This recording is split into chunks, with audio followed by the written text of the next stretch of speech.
Oromoon Arsii gurmuu uummataatiin fi bal'ina qubsuma lafaatiin Oromoota biroorraa kan caalu yoo ta'u sikkoo fi mandoo jedhamee bakka lamatti qoodama.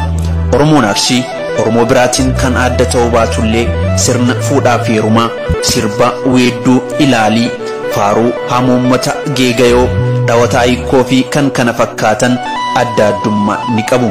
Jechi Arsii arsooma arsichaa fi arsummaa yookaan arsiiwud jedhamu hundi jecha nama dhaloota gosa Arsii qabu kan ibsu yoo ta'u arsoomni maqaa hiddaa fi dhiiga tokkummaa fi yaboo yookaan waadaa Arsiin ganama walitti kennate dhaamsa akaakilee fi abaabilee ilmaan sikkoo mandooti. Arsoomni nama ilma Arsii ta'e mara biratti maqaa kabajaa, jaalalaa fi obbolummaati. Arsiin sikkoo mandoo jedhamee bakka lamatti qoodama. Sikkoon ilmaan 5 kan argatee fi mandoo ammoo ilmaan 7 kan argate waan ta'eef 5 sikkoo fi 7 mandoo jedhamanii waamaman. Baalee yookiin didaa yoo jennu maqaa lafaati malee uummanni gamaa gamanaa waabee jiru hundinuu Arsii jedhamee beekama. Iddoon yookaan wiirtuun Arsichaa sikkoo mandoo irra caalaan qobatee kan jiraataa turedha. Laga waabee gamana godina Arsii fi Baalee akkanuma kibba bahaa Shawaa keessa ta'uun ni beekama. Daangaan lafa qubsummaa Arsii gara uummata kibbaatiin Silxee, Marqoo, Alaabaa, Sidaama wajjin yoo ta'u gara biraatiin Gujii, Boorana, Ittuu, Aniyyaa, Karrayyuu, Tuulamaa fi Ogaadeeniin wal daangeessa. Arsiin kuni diqqoo isinitti fakkaatti namni hin beeknetti. Arsii jechuun lafa biyya Arsii waabee fi Awaash hin jiru oduun ta'in Arsiin bal'aa haga gadhatu hin beektanii maappii kana kun qopheessi arguu hin dandeettanii. Maappiin kun biyyarra deemee laalee Andallollee dhaqee, Ginniirillee dhaqee, Kokkossallee dhaqee, Diidaa Amara waliin ga'ee maappiin kun namni Arsii nagada fakkaata. Bal'inni isaa kun guyyaa keessa meeqa deemtan keessaa baatanii hin dandeettanii. Arsiin akkuma beektan bakka lamatti addaan qoodama seeratti durutti akka jedhan amma baay'illee hin jiru wanni sun. Arsiin yoo ta'e arsummaa ta'uu fi sikkootti galaa yookaan mandootti gala. Sikkisaa mandayyoo jedhan. Garuu maappilleen sirriitti addaan sirriitti hin baasu. Warri sikkisaa kun gara barii jira. Warri immoo mandayyoo mandoon gara kunoo dhiyaatii fi gara kunoo baaletti isaanitti jira. Kunniin asitti walitti gala. Arsi yoo jedhan nama gosa takkiitti oduun ta'in saba miliyoona baay'eetti laakkamu. Dur Oromoon akkuma walumaa galatti amantii waaqeffataa kan hordofaa waan tureef amantiin Arsichaallee waaqeffataa akka ture hin shakkisiisu.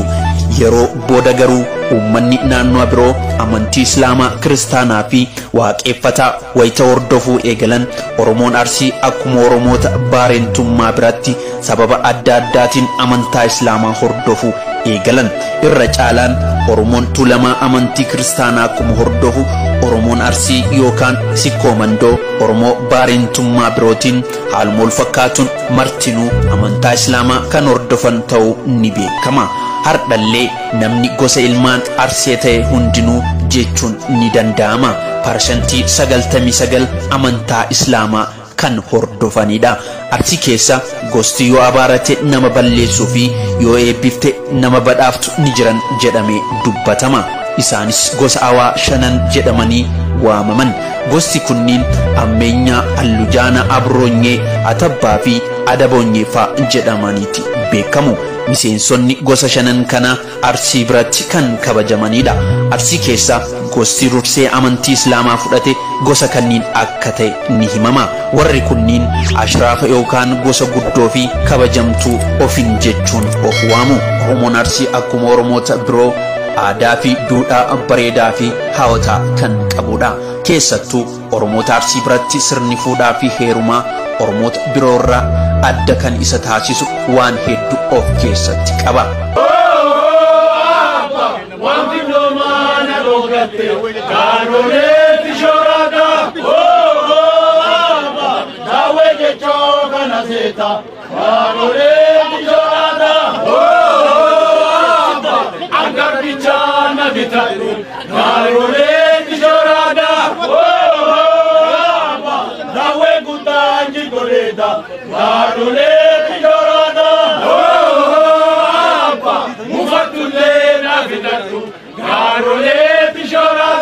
Uummanni Arsii aadaa isaa keessatti mucaan dhiiraa gaafa fuudhee manaan galatu hamuummataan faarsamaa gara mana isaatitti fudhateetii gala.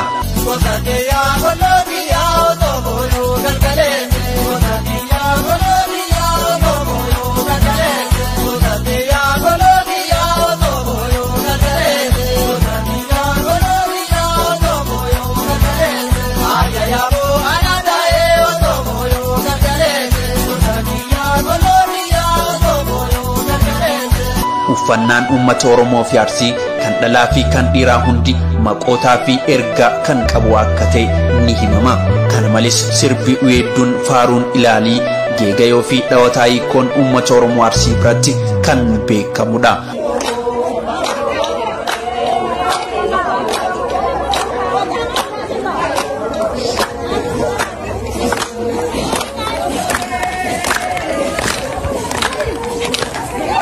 Akkuma beekamu uummanni Oromoo dhimma kamuu akka aadaa jalatti hiikkatu uummanni Arsiis sirna kana hanga ammaa itti tajaajilamaa jira. Waa'ee sikkoo mandoo yommuu ilaallu kitaabonni barreeffamanii jiran tokko tokko haalli itti barreessan gaarii ta'ee garuu hayyootaa fi maanguddoota hedduu biratti akka dogongorri jiru ni dubbatama.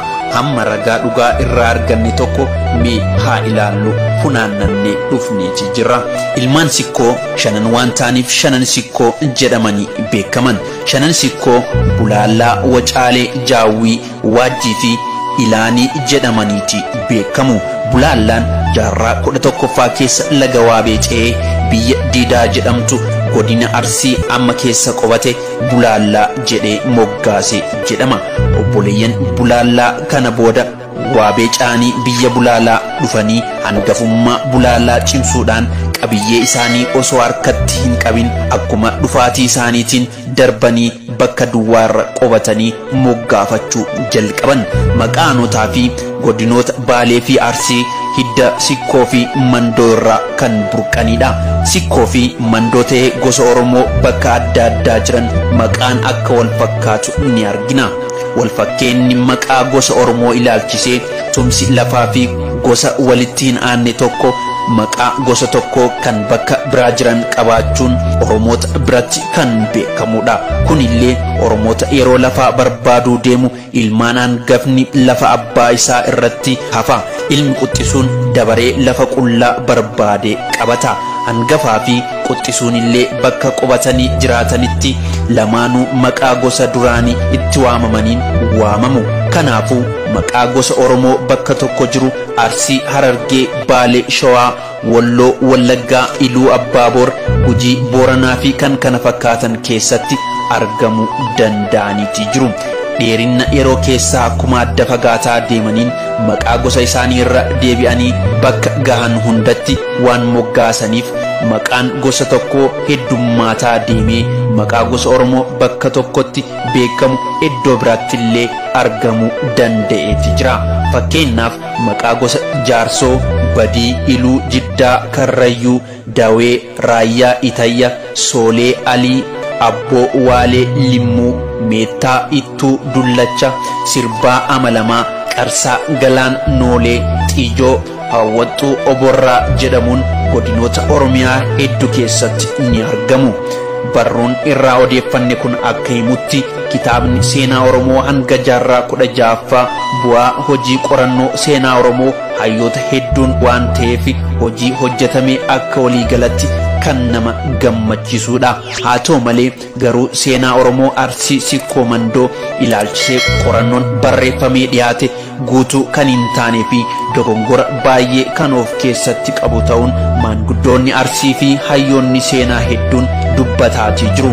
Dogongora hedduu keessaa tokko hidda dhaloota sikkoo mandoo keessa gosti baay'een kan hin barreeffamne yoo ta'u gosti hedduun ammoo bakka hin taanetti barreeffamaniiti jiru.